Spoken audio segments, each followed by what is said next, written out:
Hey guitar players, it's Anthony here at Cutting Edge Guitar. If you are looking for how to produce a productive practice routine, then this lesson is kind of going to be for you. This is a question or a subject that comes up in lessons with me all the time, is just how do I make things productive? And this one thing is for sure, that just playing guitar for hours and hours on end isn't the answer. Yes, you do have to play a lot to get good at playing the guitar, but a productive practice routine is going to yield more results. For example, if you play for 2 hours productively, that's better than if you play all day long and just noodle around and do a whole load of nonsense, really. So how you develop your productive practice routine is, first things first, you've got to come up with your end goal. You have to figure out what it is that you want to be able to do with the instrument. Because once you've got your end goal, you can reverse engineer the journey for how you get there. I mean, this is one of the things that I do with my students, like when I first meet them, whether that's Skype or Zoom, or people that are just asking me questions generally in my platform, or whatever it is that we're doing. They'll be like, okay, here's what I want to do, which is ideal for me as a teacher, because then I can go, okay, if that's what you want to be able to do, this is what we have to do to get there. One big problem that guitar players have in the modern world is that they pick up an instrument, their first guitar, and especially if they're an older student, they'll pick up a guitar and they'll go, right, well, what I've wanted to play my whole life is, I don't know, Sweet Child of Mine. So what I'm going to do is I'm going to Google how to play that. I'm going to learn how to read guitar tab, and I'm going to sit there butchering my way through Sweet Child of Mine and then go, this sucks. Well, that obviously doesn't work, because there's a process to learning things. So it's very, very hard for me to sit here and tell you, the viewer, exactly what you need to do for your productive practice routine, not knowing your goals and all of that stuff. But that is the best advice I can give you right now, is decide what your end goal is and reverse engineer the journey. Now, what I kind of can say for how I tend to break things down for everything that I've wanted to do and the things that I've seen over the years, going from an absolute complete beginner with no talent whatsoever and just a guitar and going, how the fuck do I make music with this thing, to where I've got to today, where basically it's my profession. I go around schools teaching it, I have an online learning platform, I have one-to-one students, all of that stuff. So there's that, but obviously there's all of the people that I work with. My job really is to try and help them get to their goals, and I can pretty much always break it down into 3 elements. So generally the 3 elements are fretboard knowledge, technique, and musical implementation. I can hear any of my students watching this video now laughing, going, oh my god, we hear him talk about this all the time.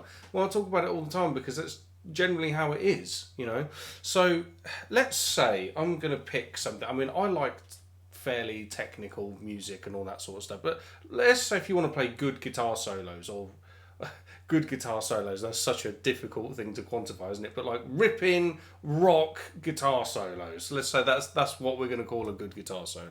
So you want to be able to play basically like runs like this. I mean, you might not want to play that, but just we'll use this as an example, okay?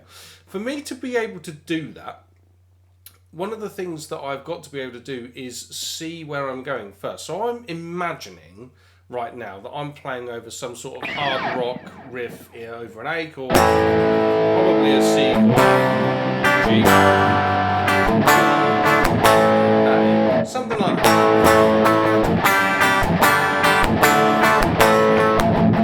It's just like bouncing along. And what I'm looking to do is I'm just playing that rock run using A Dorian, okay?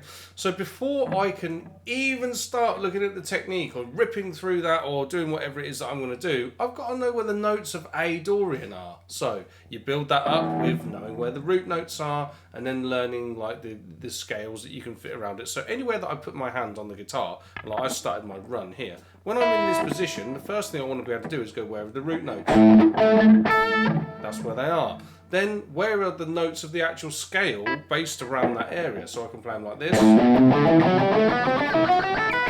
or I could play them like this. There's lots of different ways to configure scales on the guitar. But once I can see that, I want to build that up to, because I know I want to play a ripping run that's going to move along the neck, I want to be able to do that in every place along the neck for that scale, okay? So I build up a profile of the scale tones that I'm going to use to play my solo. And here is the thing, all of that bullshit that you see around the internet all the time at the moment, it's like, oh, you can learn to play all of this stuff without scales and all the rest of it. Funny that. Analyse any top guitar player's solos and tell me how many of them are not using scales. Yeah, you'll be hard pressed to find notes that don't belong to scales. It's just the way that it is.